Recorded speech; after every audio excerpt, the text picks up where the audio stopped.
26 വർഷത്തെ വിശ്വാസം, ലക്ഷക്കണക്കിന് സന്തോഷകരമായ ദാമ്പത്യങ്ങൾ. കല്യാണം എന്നാൽ കേരള മാട്രിമോണി തന്നെ. ഇനിയുള്ള വർഷങ്ങളിൽ ഇപ്പോൾ ജോലി ചെയ്തുകൊണ്ടിരിക്കുന്ന ആളുകൾക്ക് ലേ ഓഫ് സംഭവിക്കും. അവർ ചെയ്തുകൊണ്ടിരിക്കുന്ന ആ ജോലികൾ തന്നെ ഒരുപക്ഷെ ഇവിടെ ഇല്ലാതാകും. അതോടൊപ്പം പുതുതായിട്ട് പഠിച്ചിറങ്ങുന്ന ഒരു കോഴ്സ് പഠിച്ചിറങ്ങുന്ന ഒരു വിദ്യാർത്ഥിയെ സംബന്ധിച്ച് ആ കോഴ്സിൽ പോലും ഒരു ജോലി കിട്ടണമെന്നില്ല. അതാണ് യാഥാർത്ഥ്യം. അതിനുള്ള ഏറ്റവും വലിയ കാരണം തീർച്ചയായിട്ടും AI തന്നെയാണ്. നമ്മൾ നോക്കിയാൽ അറിയാം, നമ്മളുടെ ഡെയിലി ലൈഫിൽ പോലും, ഒരു സാധാരണ മനുഷ്യൻ്റെ ഡെയിലി ലൈഫിൽ പോലും നമ്മൾ AI ഇപ്പോൾ ഉപയോഗിക്കുന്നുണ്ട്.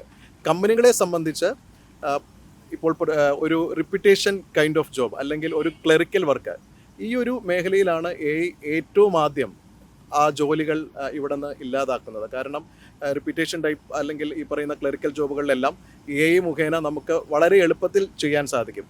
അതോടൊപ്പം IT ഇൻഡസ്ട്രിയെ സംബന്ധിച്ച് ഇപ്പോൾ ഒരു ഡെവലപ്മെൻറ്റ് സൈഡ്, ഒരു പ്രോഗ്രാമിംഗ് വർക്ക് ആണെങ്കിൽ ഒരു ക്ലൗഡ് പർച്ചേസ് ചെയ്താൽ $200 കൊടുത്താൽ ഒരു അൺലിമിറ്റഡ് ക്ലൗഡ് നമുക്ക് പർച്ചേസ് ചെയ്യാൻ പറ്റും. അങ്ങനെ പർച്ചേസ് ചെയ്താൽ അത് ടെക്നിക്കലി ഒരു 4 to 5 അല്ലെങ്കിൽ ഒരു എംപ്ലോയീസ്, ഒരു മാൻ പവറിന് തുല്യമായിട്ടാണ് കണക്കാക്കുന്നത്. അപ്പോൾ ഈ രീതിയിൽ വരുന്ന വർഷങ്ങൾ ലേ ഓഫ് എന്നത്, ജോലി ഇല്ലാതാകുക എന്നത്, പുതുതായി പഠിച്ച ആളുകൾക്ക് ജോലി കിട്ടാതിരിക്കുക എന്നത് യാഥാർത്ഥ്യമാണ്. അത് മറച്ചു വയ്ക്കേണ്ട ആവശ്യമില്ല. ഈ സമയത്ത് ഈ യാഥാർത്ഥ്യത്തെ ഉൾക്കൊണ്ട് എങ്ങനെ ഗവൺമെൻറ്റിൻ്റെ ഭാഗത്തു നിന്ന്, എങ്ങനെ കമ്പനികളുടെ ഭാഗത്തു നിന്ന്, എങ്ങനെ ഒരു ജോലി ചെയ്യുന്ന ആളെ സംബന്ധിച്ച് മാറ്റങ്ങൾ വരുത്താം, അവർക്ക് ഈ ഒരു ചുറ്റുപാടിൽ എങ്ങനെ പിടിച്ചു നിൽക്കാമെന്നാണ് നാം ചിന്തിക്കേണ്ടതുള്ളത്. കഴിഞ്ഞ കുറച്ച് ദിവസങ്ങളായിട്ട് ഇവിടെ ഉണ്ടാകുന്നുള്ള ലേ ഓഫ് പ്രശ്നങ്ങളൊക്കെ എടുത്താൽ നമുക്കറിയാം, അവിടെ ഒരു മാനുഷിക പരിഗണനയില്ലാതെ അല്ലെങ്കിൽ ഒരു തൊഴിലാളിയുടെ അവകാശങ്ങൾ നിഷേധിക്കുന്ന രീതിയിലുള്ള ചില പ്രവർത്തനങ്ങൾ കാണുവാൻ സാധിക്കും. ഇപ്പോൾ ഒരു എംപ്ലോയിയെ സംബന്ധിച്ച് ലേ ഓഫ് നടക്കുന്നത് എങ്ങനെയാണെന്ന് വെച്ചാൽ, രാവിലെ അവർ ഓഫീസിൽ ചെല്ലുന്നു, ജോലി ചെയ്യുന്നതിന് വേണ്ടി അവിടെ പ്രവേശിച്ചു കഴിയുമ്പോഴാണ് അറിയുന്നത് അവർക്ക് ജോലിയില്ല എന്ന്. ഒരു കോൾ വരും അല്ലെങ്കിൽ ഒരു ഇമെയിൽ ആയിരിക്കും അവർക്ക് വരിക. തൊട്ടടുത്ത നിമിഷം തന്നെ അവർക്ക് വർക്ക് ചെയ്യാൻ പറ്റാത്ത ഒരു സാഹചര്യം ഉണ്ടാകും. ഇത് ഒരാളിൽ ഉണ്ടാക്കുന്ന ഒരു മാനസിക ആഘാതം നമുക്കറിയാം. കാരണം അവരുടെ ഒരു കുടുംബ ബഡ്ജറ്റ്, അവരുടെ ജീവിതം തന്നെ ഒരു ജോലിയിൽ മുൻനിർത്തിയായിരിക്കും മുന്നോട്ട് പോകുന്നതിന് വേണ്ടിയിട്ട് അവർ പ്ലാൻ ചെയ്തിട്ടുണ്ടാകും. അപ്പോൾ സാമൂഹികമായിട്ടും സാമ്പത്തികമായിട്ടും ഒരു വ്യക്തിയെ സംബന്ധിച്ചും ഒരു സമൂഹത്തെ സംബന്ധിച്ചും ഈ തൊഴിലില്ലാതാകുന്ന പ്രശ്നങ്ങൾ ഉണ്ടാക്കുന്ന ഒരു ഇമ്പാക്റ്റ് ഒട്ടും ചെറുതല്ല.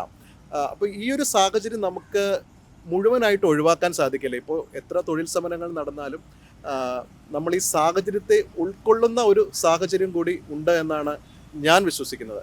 അപ്പോൾ ഗവൺമെൻറ്റിൻ്റെ ഭാഗത്ത് നിന്ന് എങ്ങനെ തൊഴിൽ നിയമങ്ങൾ ശക്തമാക്കാം, നമ്മളിപ്പോൾ ലേബർ കോഡൊക്കെ ഈ ഒരു അവസരത്തിൽ ചർച്ച ചെയ്യപ്പെടുന്നുണ്ട്. അപ്പോൾ തൊഴിൽ നിയമങ്ങൾ ശക്തമാക്കണം.